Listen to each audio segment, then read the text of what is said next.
Bonjour, bonsoir chers internautes, vous qui nous suivez à travers les horizons, merci de nous recevoir chez vous. Aujourd'hui, nous sommes le samedi 22 janvier 2022. Alors, nous venons encore vous dire d'abord merci pour l'attention et surtout la confiance au Bozo Pesabiso quand vous nous recevez dans vos salons. Et c'est quand nous Bozali, Bozo Landabiso, na esengo. Ponde Konabino, votre serviteur de tout le temps, Roger Ngundu, le duc de la pensée TV. Azalio ana pona ko fongole labino makambo oyezo leka pona mboka na biso. Tozo beta makambo mboka mipaya te. Tozo beta makambo masolo ya mboka na biso. Et pour cela, tozali na esengo parce que mingi bazalio bazo landa biso. Prière na biso ezali ete vous souscrire et surtout vous partager ma vidéo na biso. Tant que sotalo lo di ni solo na sena yoka kyango pa kingandi, mais non. Like et puis tindela tande ko mususu parce que oyo sepeli na ngote tant mususu de ko mususu ko mona ngo ça intéressant. Voilà pourquoi tozo mona tozo senga peza que non to partager. Parce que tozo sala eloko moko te ke yang non, tozo sala ba buzz, tozo sala campagne électorale non. Tozali toujours ko lukato agencer ba idée. Vu ce que la RDC vit à cet instant, ils ont senti que moko na moko ya peuple congolais, moi na moko na moko ici kazali, abimisa ya mayele, abimisa ba sujet où ils allaient penser ya que ils ont senti que tout le monde puisse au moins réfléchir autour du 10 sujets et puis to meka kobimisa ba idée ou ko aider biso pour que to sauver mboka na biso ibamba bisika moko amabe. Et quoi pensa et quoi sérieusement. Alors pour cela, nous avons besoin de partager ou pour que toyeba comment nous pouvons faire. Nous parlions dans un précédent numéro ya koloba que non, nous avons la difficulté moko monene na Hollanda bato. Quand nous apprendrons que Kinganda Salbo allez, c'est fini ou bien tozo lela ou bien tozo salabo et tout ça.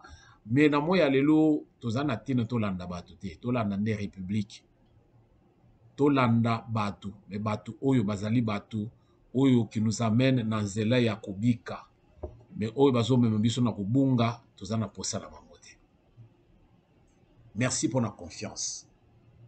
Toko décevoir bino te parce que tozo ya kosala campagne ya moto awa te. Mais ceux qui moto asali le kambo bien tozali ko applaudir.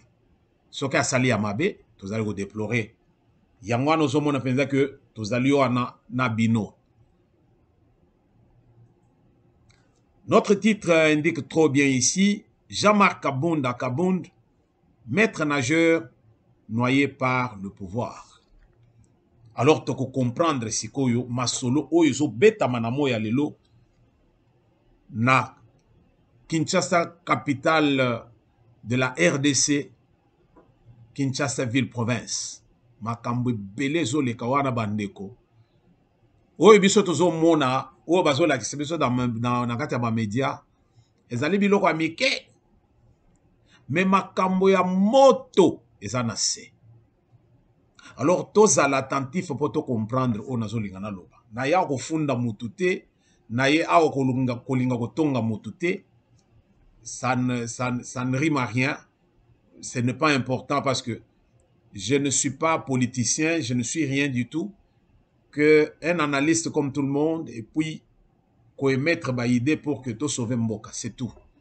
Parce que batu mingi bazo diriger biso, basi ba s'enivrer kala, ba langwe na bango pouvoir. Mais maintenant sikoyo, Après, maintenant, sikoyo, ndenge tozotambola mikolo slogan na biso ezali le peuple d'abord, mozo côté que le peuple a se retrouvé. Alors là, ça pose des problèmes. Ce n'est pas ça ce que je voulais dire.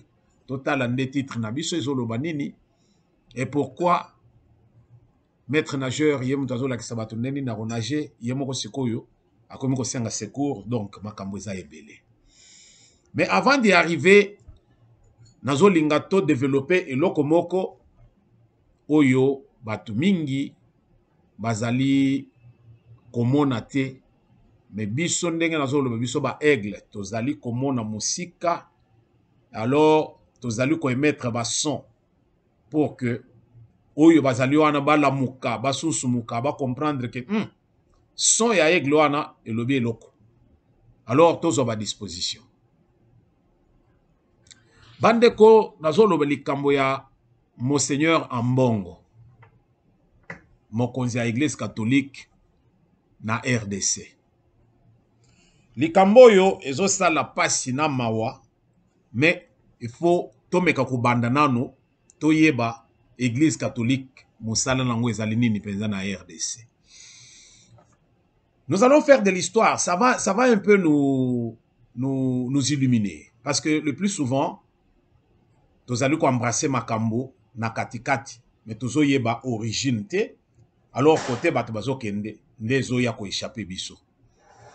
Mais quand nous faisons un peu de l'histoire, ezali ko toloba ko sunga biso ya ko comprendre donc ndenge nini mokili ezotambola, ndenge nini makambo ezali.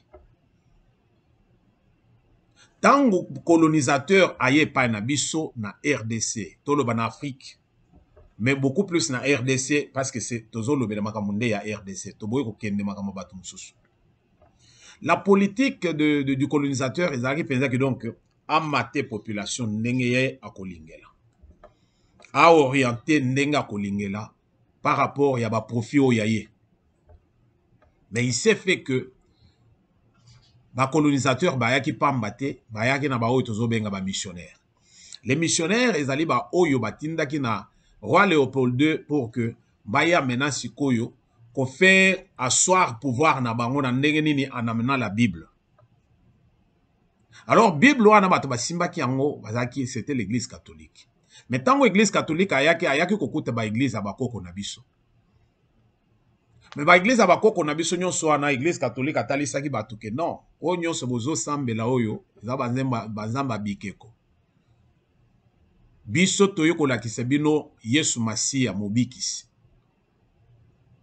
Alors la politique du colonisateur ezalaki que mututo a se soumettre ba memaki religion pour que batu ba luka ba s'adapter pour amadouer le peuple.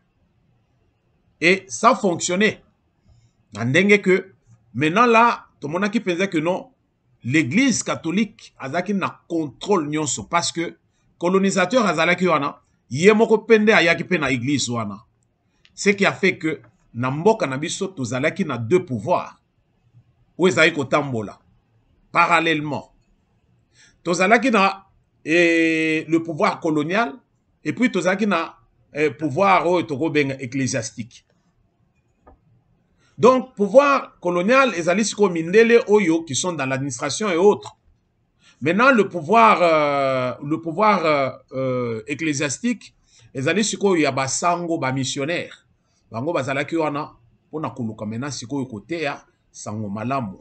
Mais nous allons comprendre une chose que na sango malamu wana bazaki na politique na bango na kati ya kuluka penza que peuple azala un peuple soumis. Un peuple soumis pour permettre à ce que pouvoir colonial et ça le musala nango ndenge sengeli.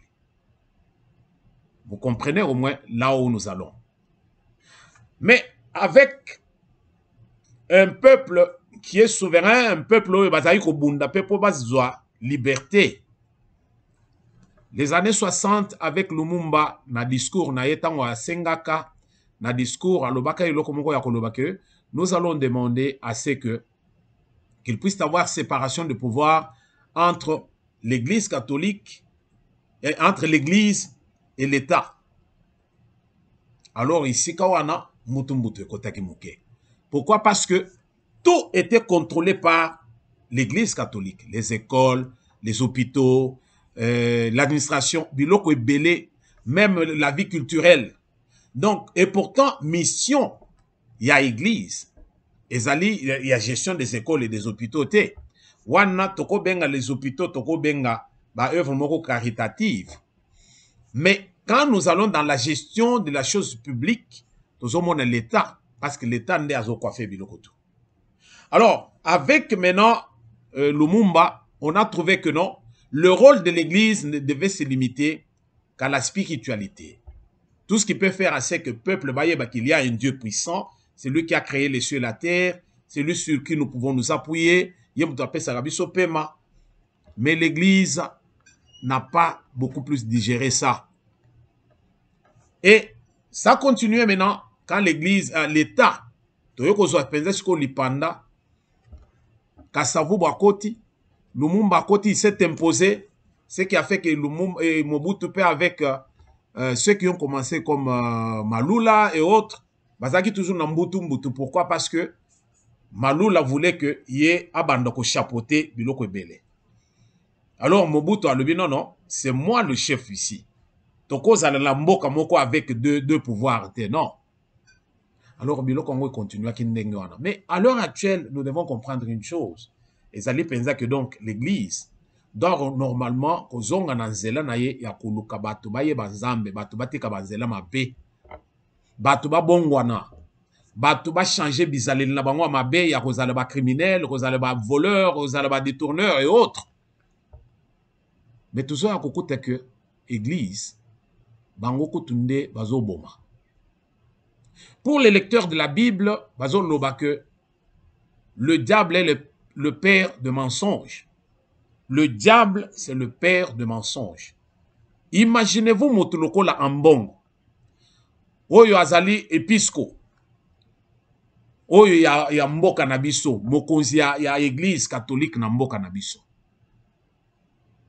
Lors de l'homélie, tango azo sangisa ba kilisto na kati ya temple un dimanche na prédication na ye, il va utiliser phrase moko chef de l'État a utilisé qui, ou bien tout le paragraphe moko chef de l'État a lobaki quand il était en déplacement en province, dans Grand Kassai, ya koloba que mboka oyo eloko akoyiba lisusu ezalité po bayiba tout.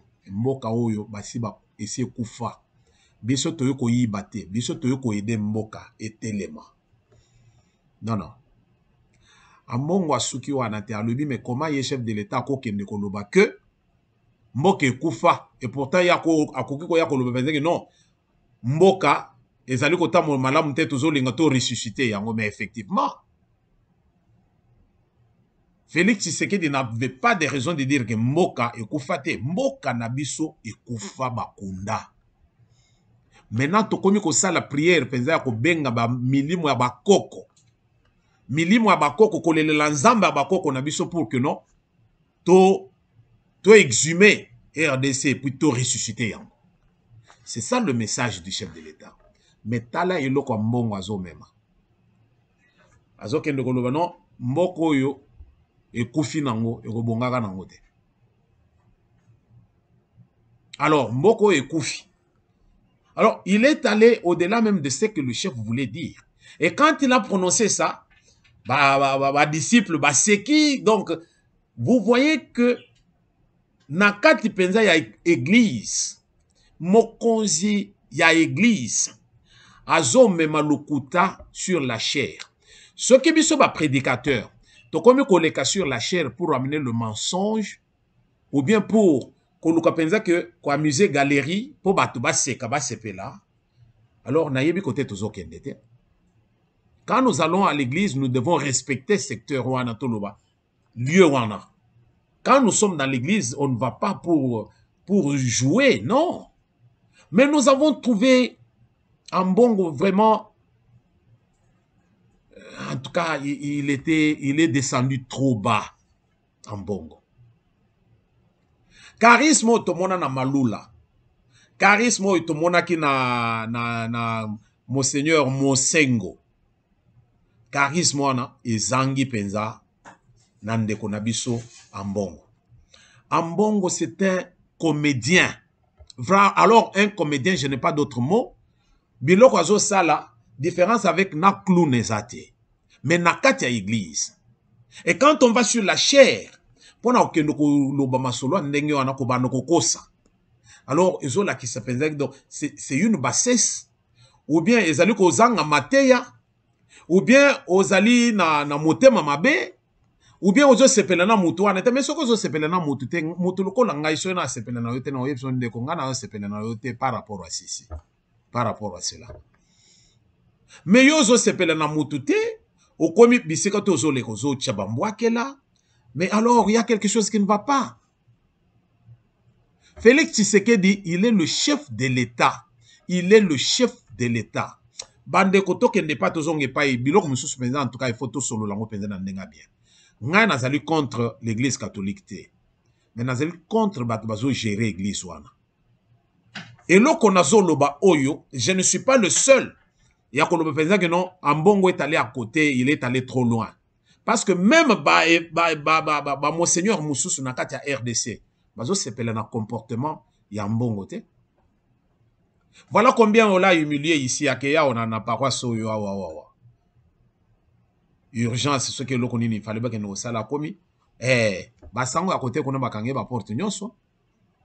Ba vidéo est circulée, ça ne sert à rien à sango le sous les lots parce que c'est pas ça, on a yeli les lots. Mais j'ai voulu au moins to solo le solo et pour na otala penza que non.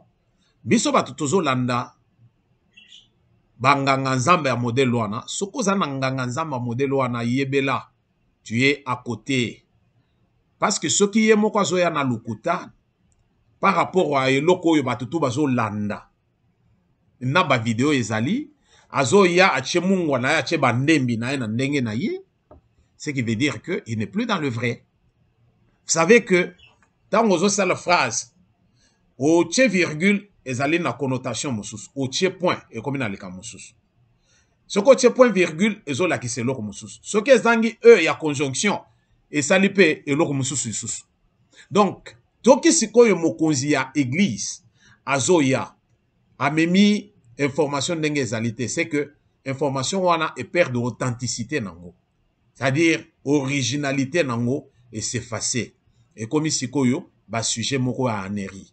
Alors ça fait ezo sonné qui to côté yango tozo loba bino bato bo solo la kana ba mbongo bo solo la na bango botali sape bango biloko mususu ce qui a zolinga bi ma gang à comprendre que Félix Tshisekedi il est le président de la République.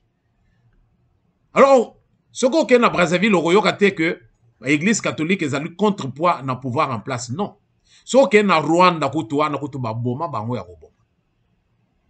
Kabila était ici, batikala ko sala moi et l'autre côté, je le disais une fois ici pour dire que Tshisekedi il est vraiment laxisme azo sala, c'est-à-dire qu'on peut sa batu liberté moko bo yezo comme si ko libertinage. Parce que Félix à un moment donné à l'obaki que ne faites pas de moi un dictateur. Alors biso tozali ko tindela ye penza ba pitbull ba pesa ye bangi amela ala muka abeta loboko na mesa bato a modèle oyo ba ye penza na église ba ye biso ba lobi ke ndongo za wana za suspendu soko lingi te tozo kanga église oyo. Il faut bato ba ye ba ko respecter mokonzi. Soki yo monseigneur soki mokonzi soki archevêque soki archbishop peu importe ndenge nini to benga bino to yebite nzamba ko benga bino komboni. Yo so yo kanzamba bengi moto archbishop ou bien monseigneur moboye ou bien évêque, non. Zamba benga kabongo te. Ozali basali. Donc vous êtes au service des enfants de Dieu. Donc vous abana musala. Biso tokoye bisa Félix Tshisekedi que ala mokana pongi. Aye bisa penza batu nyonso anake bovanda na kati ya bakashi na bino. L'État, c'est l'État. Il faut qu'on respecte le pouvoir établi. Point barre. Biloko mbongo azo saleza yangote. Je ne suis pas contre l'église, mais je suis contre l'individu qui ne sait pas respecter l'autorité établie. Alors, bino bato bozali ko kende na ba église catholique, je ne suis pas contre vous, mais boye bisa mokonzi na bino a église catholique que non, on ne se moque pas de l'État. Parce que l'État c'est tout, hein. jour bazo dumoka jour mususu balamuki balobi tozo kanga ba église nyonso oyo et comme basala ba théâtre expropriation pour cause d'utilité publique c'est un pouvoir que l'État a. Point barre. Tonungwe na dossier oyo tokoti siko na dossier un dossier qui fait baver. Kabonda maître nageur. Il est en train de se noyer. Azo senga bouillotte ou bien ballon de sauvetage. Kabonda mikolo uti koleka awa tolandi il y a eu un incident moko sur poids lourd ba garde il y a Kabonda avec la garde républicaine. Alors et salaki mo mbutu bato balandi o balandaki mais nayaki ko limbolela bato mingi pona kotalisa bango ete Kabonda c'est un ambitieux. Kabonda avait déjà ses intentions azana makambo na ebele na kati ya UDPS ou bien na Assemblée nationale ndenga azali wana azali po ifo azala par le parti parce que ce qui abimi na UDPS il perd place wana parce que place wana selon kota ndenge bango ba distribuer kango bango nde bayebi alors ezali pona UDPS donc si il est là où il est ezali grâce à UDPS. Alors à quel accord de grand. Je disais dans un précédent numéro que quand aux autres en cours de grand, Zala observateur, Zala beaucoup plus regardant, aux observer autant là comment il procède. Bafa eza ici kanini pour que même si je peux intervenir, naye bandengwa qu'on intervenir, mais non. Kabonda ne procède pas comme ça. Kabonda s'est donné beaucoup plus de pouvoir, alors beaucoup que il pense tout contrôler. Et là, il ça là que même quand il a été éjecté pendant la période à Mabound, problème est que même ma proche collaborateur et même ma député Moussoussou, bazalaki wana batalisa qui est président de l'Ubino ndeko obetaki mabe. Obetaki mabe parce que Kabonda c'est pas quelqu'un qui cherche à koluka kozalana batu zela moko kosolola même langage. Azomona batu Moussoussou anet baza mike. Lui il connaît beaucoup. Alors, il vrai soit à pouvoir, et ça là qui pensait que donc, ça la attitude ou qui n'en. Mais quand on l'a éjecté, silence radio, personne ne pouvait dire quoi que ce soit. Il était dans un coin, mais il fallait le récupérer parce que on avait besoin de Yamuto Zongawana. Quand les choses ont changé, Toyebi Lissolong a continué pour qu'il puisse se retourner dans la place à Zalagi Liboso. Mais, problème, c'est que yo et yo koboma batu awa. Batu mingi ba yebite les dessous de carte ezali ndenge mususu. Na lobaki na bino penza que Kabonda c'était un affairiste. Kabonda c'est quelqu'un qui s'est préparé pour 2028. Et même si il pouvait se préparer, il pouvait toujours se préparer nakati à modestie, nakati à simplicité, vraiment tout en écoutant les autres, en se faisant aussi petit. Parce qu'il faut monter sur les épaules des grands pour voir un peu plus loin. Mais Kabonda s'est vu déjà plus grand. Il y a un monde de que quand vous entrez dans la cour des grands, Kabonda est jeune, trop jeune. Ce que vous allez dans les 40, on a nos monnaies à branter. Tu n'as pas encore vu à brant, alors expérience sa vie aux anango penza mingi penzate. Que ce soit la vie au quotidien, que ce soit la vie politique. Parce que politique, ils allaient na balance belé. Alors, okoya ndenge wana te oye olingi na cour de grand, ozolinga se faire grand, bazo tala bazo observer wana nani wana. Alors, omoni bazo tuna na balumi wana ndi susunani. Alors, wana yo ozolinga kosala ba excès de zèle, ceux qui siko ba sepeli na mutu na yote, ba yebi ndenge nini bakubwa ke le penza pour soyer tabé pour que yo okoya. Vous comprenez ça? Mais cela n'était même pas le cas. Kabonda est allé un peu trop loin. Il y a même certaines révélations aux résultats les services que Kabonda, quand on parle de pratique d'influence, qu'on nous influencer par Makamobo et Kosala, Kabonda azali un génie nakati. Non, on le prend pour un saint, mais ce n'est pas le cas. Ba ministre Moussoussou Bamati, bazui ba poste ndenge bazui wana, il fallait penser que Kabonde pensait à côté de la Muzindo pour que Bazoa. Nazoya. Masoloyo. Masoloyo. Hein? Voilà pourquoi Bazoa dit non, Kabonde, il est influent, il est ceci. Mais non. Il est influent parce qu'il s'appuie sur Félix Tshisekedi. Et Tshisekedi lui fait confiance. Voilà pourquoi il est allé même jusqu'à devenir même grand maître nageur. Parce que comment vous allez nager? Mais il devait s'appuyer sur le mentor qui est Félix Tshisekedi parce que c'est lui le chef de l'État. Donc on peut dire mentor parce que son mentor, c'est lui qui l'avait à recruter qui est, c'était Papa Etienne Tshisekedi wa Mulumba, heureuse mémoire. Mais à l'heure actuelle, Oyazalaki à la tête à parti ou bien Oyazali na likolo, Oyakomi maintenant chef de l'État, c'est sur celui-là Oyoye Azo s'appuyer sur Félix Tshisekedi. C'est ainsi que, dans l'excès de ces lois, non, moi je suis proche du chef, alors il pouvait se permettre de dire n'importe quoi dans le milieu Azoleka. On n'a pas senti dans le langage à Kabund quelqu'un au Mutumoko Azali na kotamu na komi kitisa.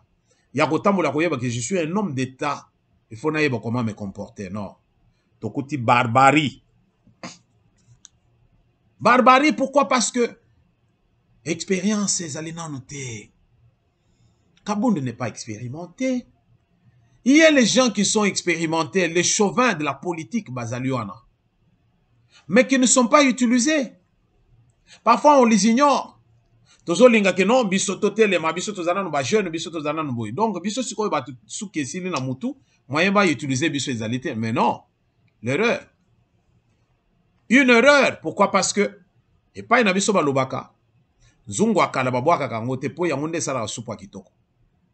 Yo so mone pa na biso nzungu oyo ici yindi wana babwaki yang eziki sala biloko te.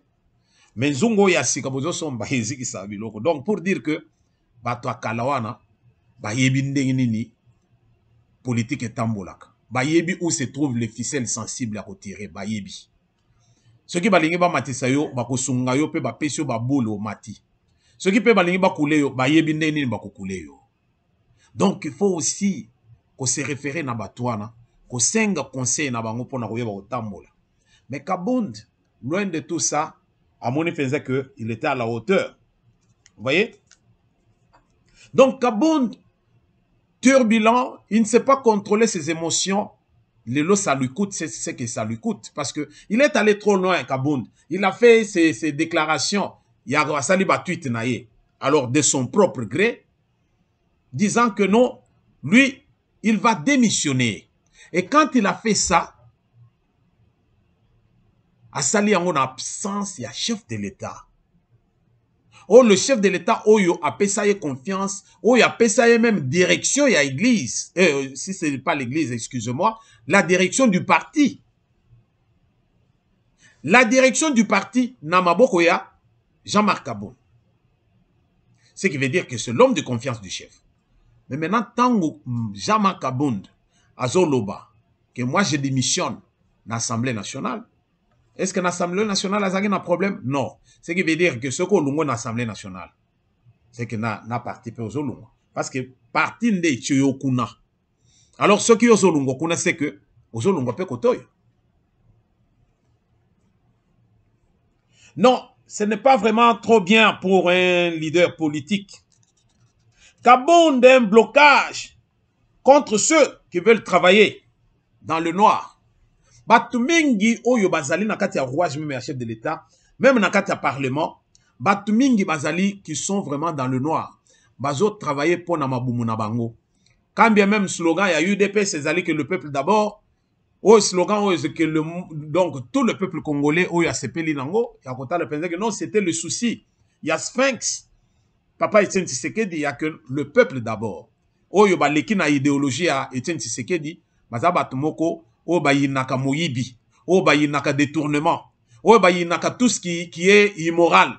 O bazo donc les médiocres et pas il y a Papa Etienne Tshisekedi, en tout cas vous n'avez pas de la place. Alors Kabund incarné cette vision là.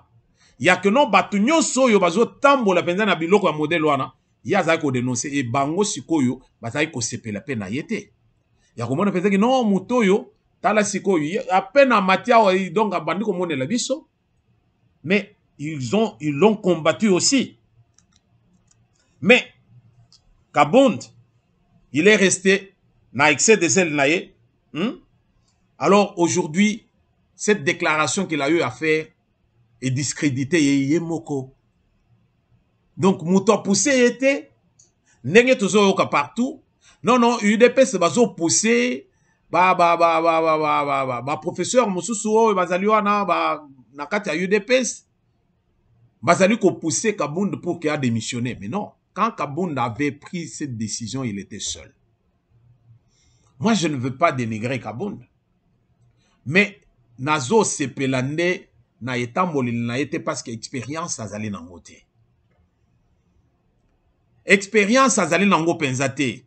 Il doit s'appuyer sur ceux qui ont vécu, ceux qui ont travaillé pour la République, mais qui sont aujourd'hui dans les oubliettes. Bazali est belé. Bazali est belé. Excès de zèle.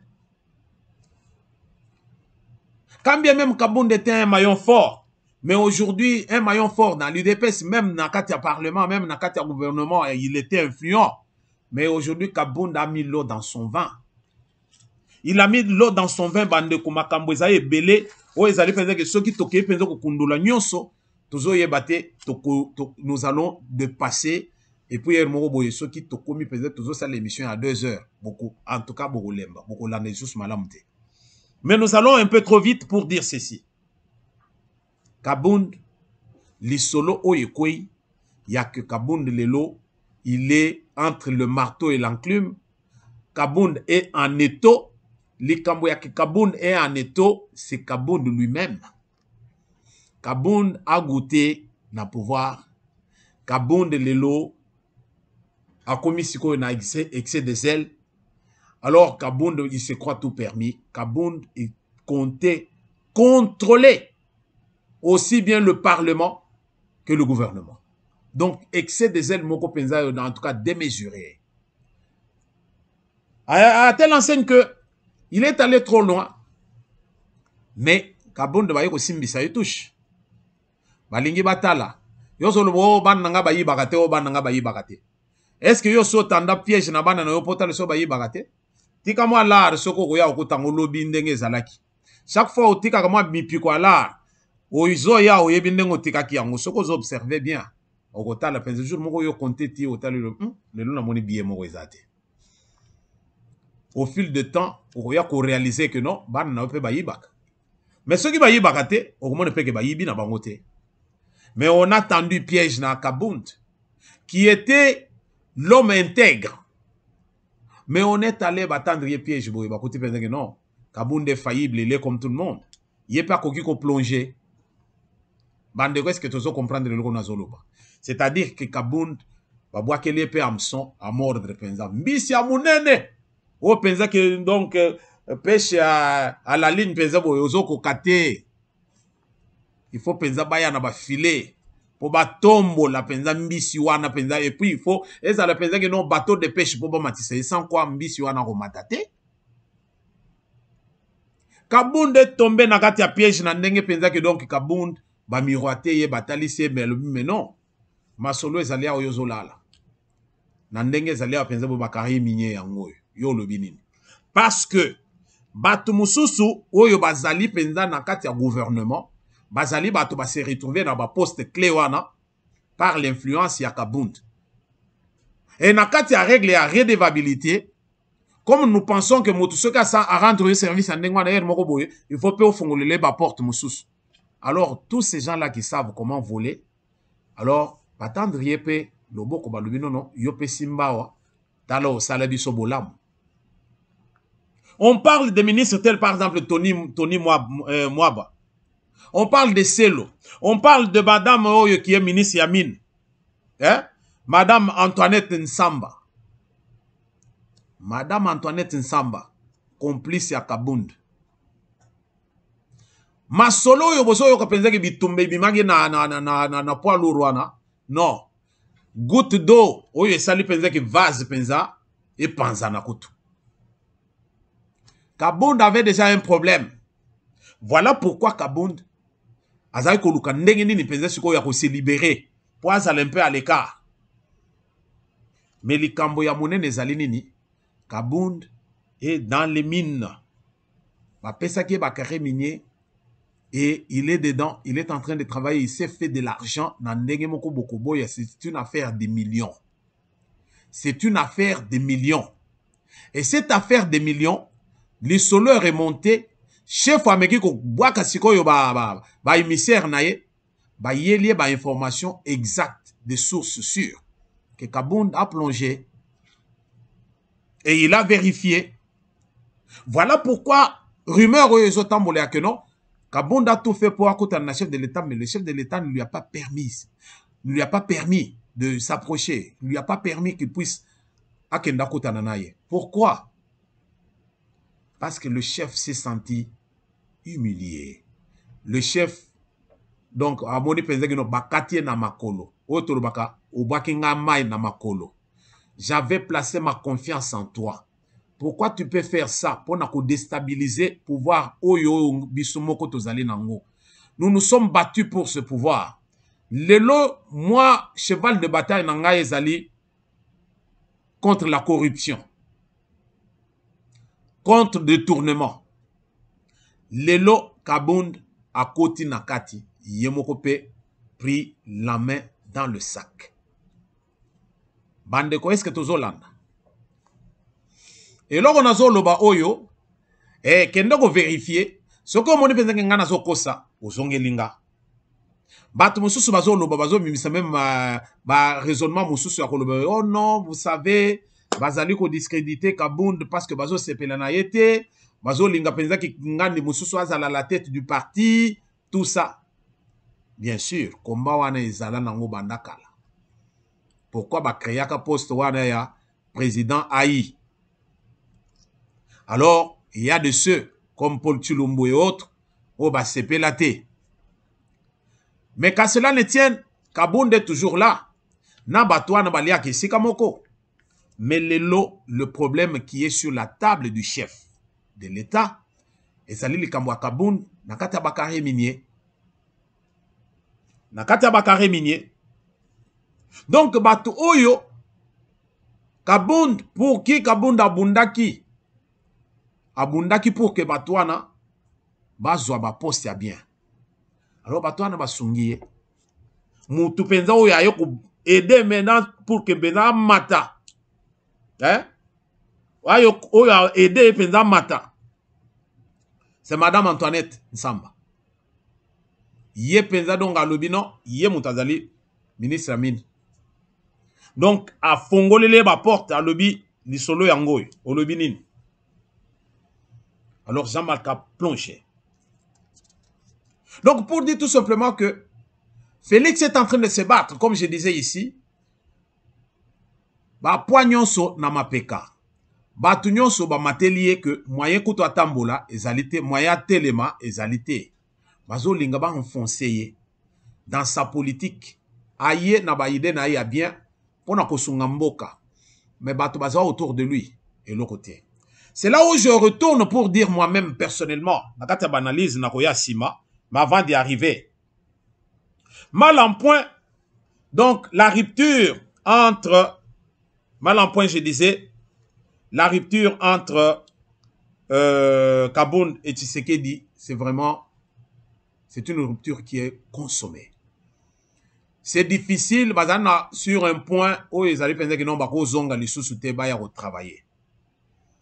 Yangwana, vous voyez, la tractation nyonso, ils allaient dans la cité, mais tractation nyonso, ils allaient pour que Kabound ameka ko kende. La tractation, ils allaient pas m'battre parce que bah constater que non, Kabound normalement, par rapport à l'Ikambouana, Kabound doit partir. Or, Kabound ce qu'a Lungwe, ils ont profité, n'a pas détracteur, il y a chef de l'État. Oh, bazo linga penza que non, va affaiblir parti. C'est comme ça qu'on a pris les Chibala, les autres qui étaient là avant. Débauchage et bandandengonat. Mais maintenant, si ko yo bazo tala balobi non, bato yo tala ndenge bazo kende. bango moko basi ba anticiper déjà 2023 ba yebi ke ba kozala na pouvoir oui mais maintenant biso siko to préparer 2028 alors comment faire il faut to bando déstabiliser bango dès aujourd'hui alors tant tozo comme président siko maintenant na 2028 2025 26 alors to bandi ko intensifier makambo na biso mais là nous au moins to suite affaiblir bango nous aurons la facilité ya ko avancer parce que loko esalemi oyo bandeko et pesi mbutu mbutu na kati ya parti on trouve que l'UDPS est divisé. Kabonde aujourd'hui a aujourd'hui beaucoup de difficultés. Beaucoup de difficultés à telle enseigne que Kabonde maintenant a du mal. Yakoye ba commande de poser sa démission officiellement. Voilà pourquoi Batabazo, ah non, vous êtes en train de raconter n'importe quoi. Kabonde ne va pas démissionner. Non, Kabonde avait déjà démissionné. Kabonde n'a parti na ye oyo parti oyo asala ye moko wana. Oh, bazo benga décision finale. Décision finale, les alliés mouvement ya Kabonde. Jusque-là, ils ont partité. Mais ça, mouvement na ye. Mais tala Kabonde ndengeni ni ya salaki. Il y a les combattants de l'UDPS, oh, bazapé, bato mayele, oh, bazapé na ba diplôme à bien, oh, bazapé na niveau ya bien. Oh, bako kipe ko référer quelque part, ba kende pe ba pesa bango ba poste. Mais bato mingi wana bazwa ba poste te. Kabonde asala penza politique oyo ndeko oyo asala nani Kamere. Kamere a placé batu na ye. Pendant ce temps, Tshisekedi avandi wana batu na ye, ye a ko placé batu te, mais batu na ye pe bisika bazali, ou lieu ba placé batu pe ya UDPS, bango bazo placé te. Kabonde batu oyo ye a placé na ba ministère moko quelque part à kotisi azali conseiller, azali ceci, batu wana bazali batu oyo ya mouvement na ye oyo la décision finale. Ce qui veut dire que azo se préparer petit à petit pour 2028. Mais problème si quoi yazali nango na minute oyo, comment il va maintenant procéder parce que on n'a pas encore terminé le mandat. Dans le commune en 2023 t. Le lot, ce qui a démissionné. D'abord, il est déjà désavoué par député à UDPS Nyonsoyo au bazali na assemblée, na assemblée nationale, na ba oyo bazali na assemblée provinciale. Na parti côté kuna bazali a déjà un problème, personne ne veut le sentir. Et même si aujourd'hui il revenait, il va donner les ordres à qui? Qui va l'écouter? Personne. Moutota Moroté. Au départ, on a cru que non, les Cambouana, ya Masolo, ya nini, ya poids lourd avec garde du corps. Mais quand tout le monde maintenant est arrivé à comprendre que non, Kabonde est impliqué dans ma Kambo ya carré minier, c'est fini, tout bazongi sima, on va nous réfléchir les choses, mais qu'est-ce qui se passe au juste? Donc, peuple d'abord, il y a slogan, donc pendant ce temps, tu vas s'enrichir. Et bien, surtout, Vandika qui dit baboy. Kabonde, azo sala makambo ebele, nakati ya mboka wana, mais azo sala dans les coulisses. Mais tu vas sentir te, tu vas comprendre te, mais oh, bazana miso komona bazo mona. Parce que, bangembo pe bazali. Bazo kende, bazo tala, ye penza babwaki, ba mirmire, ba lubi tala, likambo ezali boy. Makambo ezali. Nous ne pouvons qu'attendre maintenant, parce que Kabonde maintenant, moyen de déposer contre démission au égalité. Le Parlement est en vacances. Alors, leurs vacances parlementaires, c'est quoi? C'est en mars. Donc, il faut tous la mars pour que Kabonde maintenant se prononce. Kabonde, si réellement Kabonde li kamunaye, ezaki li kambo ya poids lourd, ou bien dengue ba yaki siko ko sakaje palé naye, Kabonde se serait déjà remis. Parce qu'il pouvait faire une déclaration devant public, n'a pas média, non, ce que les gens disent là, non, c'est faux. Il y a ceci, il y a cela. Peut-être j'étais sous effet moro ya colère, mais je ne peux pas quitter le parti. Parce que moi, j'ai été adopté par le Sphinx. Adopté ngai. A Pesangai, place, dans le parti, et pourtant, avant. Donc, il pouvait le faire comme un homme, vraiment un homme d'État. Mais vous voyez que Kabonde ne sait pas parler. Et pourquoi Kabonde ne sait pas parler? Bazoloba, c'est lui qui me dit mon consent. Kabonde se sent maintenant, il est moko amoni penza que non, asumbi nanganda. Alors, il commis passi pour que aleka devant public à l'oba. Donc, les kambo, oh, ils tozolo penza ya ba mino yo. Les ali kambo mokete, tout le monde n'est pas na biso comme minier. Ah, Roger Ngindo, vraiment yozo lala. ozotia makele la na caméra batu tukuna bazozwa masolo yo vandi ozozela bunde tango akotonga penza gratte-ciel na yende siko yo ya koloba oh non koloba na retard asi atongi gratte-ciel na okoboma yeto okosani okoboto le pe yango peti. Alors moi je vais terminer par ceci. Soki lobi na betela bino lisolo ya koloba que un jour RDC oyo kokoma ta mususu 3 ou 4 pays. Pourquoi? RDC eza munene eza difficile à gérer. Et pour bien gérer la RDC, il faut la dynamique, il faut la mutumoko, il faut charisme, il faut la mutumoko, tu t'imposes. Et quand tu viens, tu as un programme.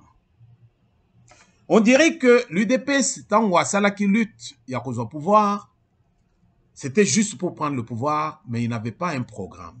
Parce que moi, quand je vais prendre le pouvoir, bateau, qui sont dans l'opposition, bah, que non, ceux qui luttent au pouvoir, tel là, vous en avez tel poste, tel là, vous en avez tel poste, tel là, vous en avez tel poste. Oui, nous devons comprendre que le système n'a pas un abus avec plus de 500 partis politiques au Tozanango. C'est difficile, il y a que non, Tozan un régime présidentiel, où vous allez penser que le premier ministre, vous allez voir, il est chef de gouvernement parce que c'est lui qui nomme les ministres. Et pas Nabiso, il faut tout négocier pour que Tozala, Tomeko dirige Mboka. Pourquoi? Parce qu'il est difficile, il y a Moutumoko, Azwa, majorité dans le Parlement. Mais toujours est-il que nous pouvons faire, en étant un parti organisé, bien structuré, Tozana facilité, il y a que gérer Mboka. Non seulement, je disais ici, Tozala la partie de masse.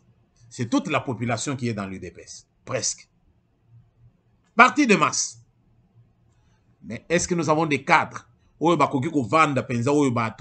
stratège pour que non, le pouvoir ce n'est pas seulement à Kinshasa ou azali na mandaka avant d'ici parti aza mokonzi ko sakana na yete ou azali na Kivu azali bien ou azali na Kisangani, donc partout na République Mobimba ozokuta ke bazali na batu na bango bazali donc bazali wana bavanda donc baza bato mukete. Mais si parti est structuré pour le Chulumba lobakotoyo o Kinganda lobakotoyo Kabuya lobaboye Kabunda lobaboye, alors nous y allons dans l'ordre dispersé, mais le chef qui a le pouvoir en main azali penza na facilité ya kosala masolo, mais il a des difficultés. Il a des difficultés de mettre en valeur tout ce qu'il a dans le cerveau, tout son programme. Vous voyez? Le pire maintenant est que le chef de l'État ne veut même plus le rencontrer. Alors, Bazo obligé pour qu'il puisse rendre le tablier. Il faut rendre tablier naïe. Or, ce qu'à rendre tablier, il quitte l'Assemblée nationale. Non, il quitte Nini Perchoir et c'est qu'avant d'Akone Likolo comme vice-président à l'Assemblée nationale. Et puis, il quitte aussi le parti. Et si quand on a battu comme président Aïe, ce qui veut dire que il ne sera nulle part. Alors, il sera difficile, il y a maintenant qu'on émerger. Et qu'on sait que Luka composé tantôt avec Kabila, tantôt avec Katumbi, tantôt avec... Mais Batunyon soit na ya kota le peke ba moni penza non petit on peut azaper tetu. Nano akola kité. Tant mususu peut ba utiliser yo pété. Donc ekopé c'est toujours mbutu. Donc voilà pourquoi biso tozo linga topé c'est ce qu'on conseille na chef de l'État.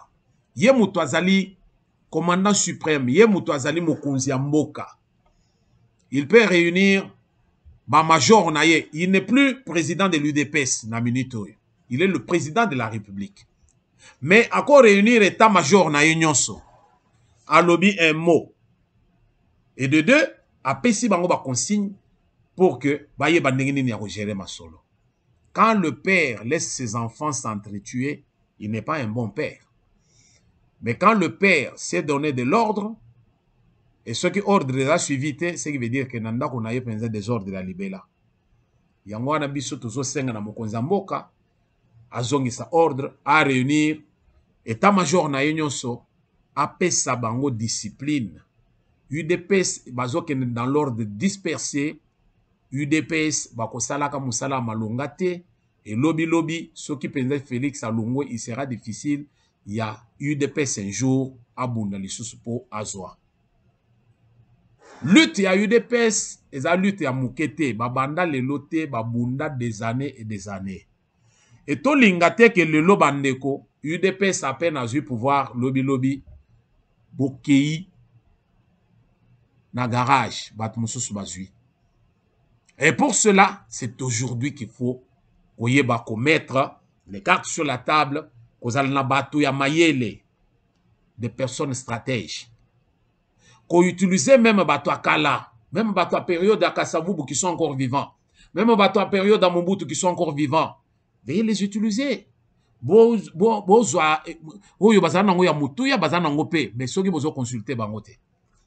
vous avez le pouvoir de copains, des amis.